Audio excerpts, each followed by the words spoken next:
రండి రండి మీకోసం వెయిట్ చేస్తుంది. మరి ఇంత లేట్ అయితే ఎలా అండి? ఇలా నవ్వుతూ మహాలక్ష్మి లాగా ఉంది ఆమె. మా అమ్మ పేరు విజయలక్ష్మి. ఒకసారి వంట చేసి పెట్టిందంటే వంక పెట్టడానికి లేదు. ఇంకా నేను ఆహార ప్రేమికుడండి, చూస్తేనే అర్థమై ఉంటుంది ఈ పాటికి. మా అమ్మ చేసిన తనివి తీరా తిని పెడుతూ ఉంటా. అప్పుడప్పుడు మనం కూడా వంటలు చేస్తాం కానీ ఉప్పు కారాలు అటు ఇటు అవుతూ ఉంటాయి. ఇంకా నా పేరు అంటారా రంగనాథ్ అండి. మనకి ఇంకో హాబీ కూడా ఉందంటే అదే అండి, చెట్లు పెంచడం. అప్పుడప్పుడు మా పెరట్లో పండిన వాటితో అయితే ఇలా వంటలు చేస్తూ ఉంటాం. ఇంతకీ మా ఛానల్ పేరు ఏంటో తెలుసా? అమ్మ కొడుకు వంటలు అండి. ఇంక ఈ రోజు మా అమ్మతో కలిసి అయితే మా పెరట్లో పండిన బేబీకా అంతా ఫ్రైడ్ రైస్ అయితే చేస్తున్నా అండి. ఒక కడాయిలో ఆయిల్ వేసి ముక్కలుగా తొరిగిన పెట్టుకున్న చిన్న ఉల్లిపాయలు క్యాప్సికమ్, ఫ్రోజన్ బీన్స్, క్యారెట్ ఒకదాని తర్వాత ఒకటి వేసి బాగా ఫ్రై చేసుకోవాలండి.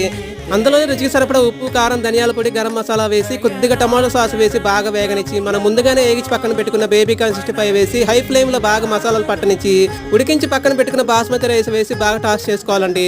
చివరిలో కొత్తిమీర బాగా దట్టిస్తే సరే అండి, వేడి బేబీకాన్ ఫ్రైడ్ రైస్ అయితే రెడీ అండి. టేస్ట్ అయితే సూపర్ అండి. ఇంకా వెళ్ళి ఒక పట్టు పట్టాలండి. నెక్స్ట్ వీడియోలో అయితే కలుద్దాం మరి. ఓకే బాయ్ అండి.